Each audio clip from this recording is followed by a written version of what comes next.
Hello everybody, let's see कि क्या आज आपके पर्सन आपको कॉल या टेक्स्ट करेंगे।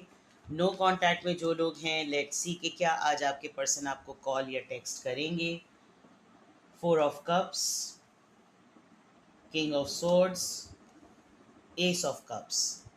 ओके, आपके पर्सन आपके कॉल और टेक्स्ट करना भी चाहते हैं, लेकिन उनको इस बात का फियर है कि शायद आप उनकी कॉल या टेक्स्ट को रिजेक्ट कर देंगे। आपके पर्सन अपनी ज़िद को तोड़ के ये चीज़ करना चाह रहे हैं, ईगो में हैं, लेकिन आपके लिए बहुत ज़्यादा अनकंडीशनल लव फील कर रहे हैं, नोटिस कर रहे हैं और चाहते हैं कि वो ये बात एक्सप्रेस करें, लेकिन इसको एक्सप्रेस करने में बीच में उनकी ईगो आ रही है। तो अगर वो कॉल और टेक्स्ट करना चाहें भी तो नहीं कर सकते, बिकॉज उनके जहन में एक फ़ियर है कि शायद आप उनकी कॉल या टेक्स्ट को इग्नोर कर दें, अटेंड ना करें या रिप्लाई ना करें। ठीक है, टेक केयर।